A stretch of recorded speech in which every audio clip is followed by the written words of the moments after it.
Hello বন্ধুরা, আজ আমার কর্তামশাই দেখো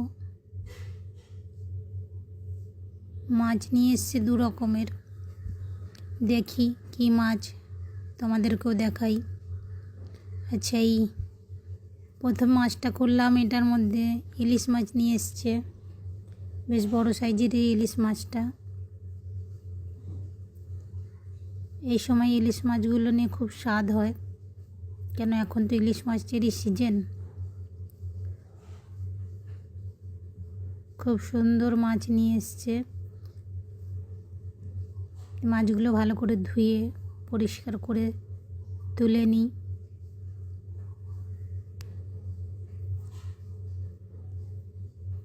আর ওই প্যাকেটটাতে কী মাছ আছে সেটাও তোমাদেরকে দেখাবো।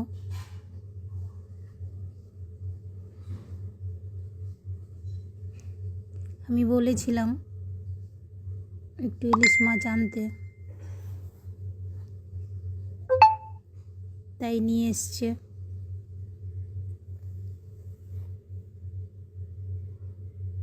দাঁড়াও, ওই প্যাকেটটাও খুলি, কী মাছ দেখি।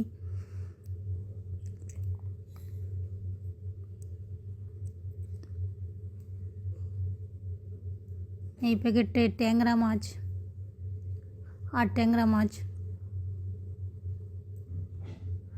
এই মাছটাকে অনেক রকম নামেই বলা হয়, কাটা মাছও বলে, আর ট্যাংরা মাছও বলে, ছাল কেলানি মাছও বলে, নানান রকম নামে বলা হয় মাছটা।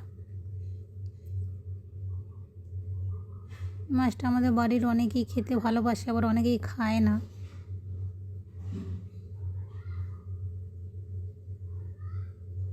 যাই হোক, দু রকম মাছ নিয়ে এসছে।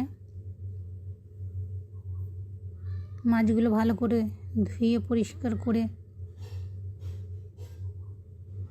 তুলে নিয়ে আজকে এই মাছেরই তরকারি হবে।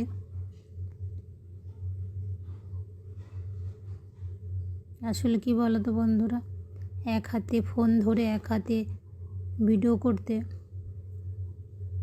অনেকটাই কষ্ট হয়।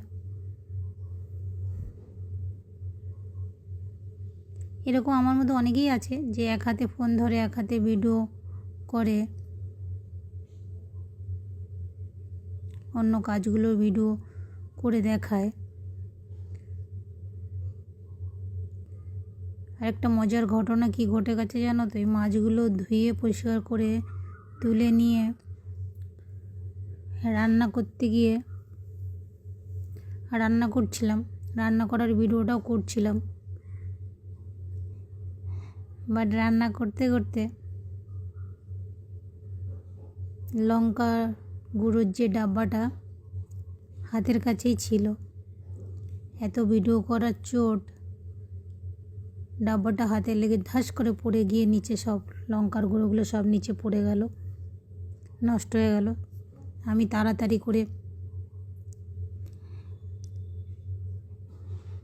কাপড় ছেঁড়াটা নিয়ে ডাব্বাটা তো তুলে নিলাম। লঙ্কার গুঁড়োগুলো যেহেতু মেঝেতে পড়ে গেছে, আর ওগুলো দিয়ে কোনো কাজ হবে না, তাই তাড়াতাড়ি করে কাপড় ছেঁড়া দিয়ে তুলে নিয়ে ডাস্টবিনে ফেলে দিলাম। আর জায়গাটা ভালো করে পুছে নিলাম, নাহলে যদি দেখতে পায় যে আমার হাতে লেগে লঙ্কার গুঁড়োগুলো পড়ে গেছে, তাহলে আর আমাকে আস্ত রাখবে না। তাই কেউ দেখার আগেই পুছে টুছে পরিষ্কার করে নিয়েছি, কেউ আর বুঝতে পারিনি। ইলিশ মাছও দেখো অনেকগুলো পিস হয়েছে, আর ট্যাংরা মাছেরও অনেকগুলো পিস হয়েছে।